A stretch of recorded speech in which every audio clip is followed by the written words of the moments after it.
the priest's part in the offerings. Now this is the law of the guilt offering. It is most holy. In the place where they slaughter the burnt offering they are to slaughter the guilt offering, and the priest shall sprinkle its blood around on the altar. Then he shall offer from it all its fat, the fat tail and the fat that covers the entrails, and the 2 kidneys with the fat that is on them, which is on the loins. And he shall remove the lobe on the liver with the kidneys. The priest shall offer them up in smoke on the altar as an offering by fire to the Lord. It is a guilt offering.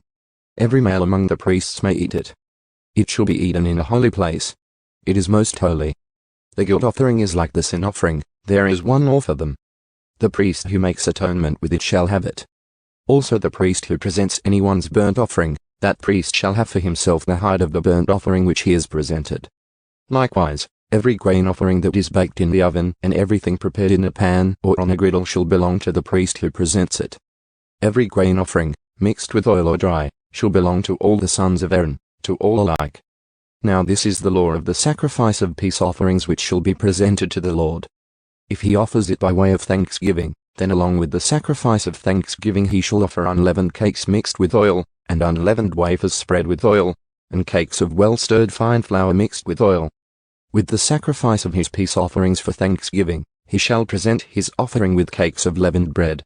Of this he shall present one of every offering as a contribution to the Lord. It shall belong to the priest who sprinkles the blood of the peace offerings. Now as for the flesh of the sacrifice of his thanksgiving peace offerings, it shall be eaten on the day of his offering. He shall not leave any of it over until morning. But if the sacrifice of his offering is a vow or a voluntary offering, it shall be eaten on the day that he offers his sacrifice, and on the next day what is left of it may be eaten. But what is left over from the flesh of the sacrifice on the 3rd day shall be burnt with fire. So if any of the flesh of the sacrifice of his peace offerings is ever eaten on the 3rd day, he who offers it will not be accepted, and it will not be credited to him. It will be an unclean thing, and the person who eats it shall bear his punishment. Also the flesh that touches anything unclean shall not be eaten. It shall be burnt with fire. As for other flesh, anyone who is clean may eat such flesh.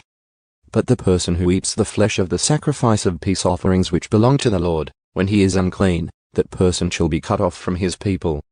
When anyone touches anything unclean, whether human uncleanness, or an unclean animal, or any unclean detestable thing, and eats of the flesh of the sacrifice of peace offerings which belong to the Lord, that person shall be cut off from his people.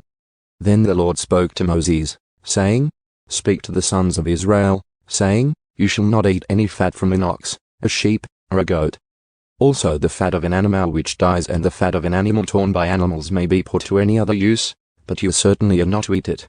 For whoever eats the fat of the animal from which an offering by fire is offered to the Lord, the person who eats it shall also be cut off from his people. And you are not to eat any blood, either of bird or animal, in any of your dwellings. Any person who eats any blood, that person shall also be cut off from his people. Then the Lord spoke to Moses, saying, Speak to the sons of Israel, saying, He who offers the sacrifice of his peace offerings to the Lord shall bring his offering to the Lord from the sacrifice of his peace offerings. His own hands are to bring offerings by fire to the Lord. He shall bring the fat with the breast, so that the breast may be presented as a wave offering before the Lord. And the priest shall offer up the fat in smoke on the altar, but the breast shall belong to Aaron and to his sons. And you shall give the right thigh to the priest as a contribution from the sacrifices of your peace offerings. The one among the sons of Aaron who offers the blood of the peace offerings and the fat, the right thigh shall be his as his portion.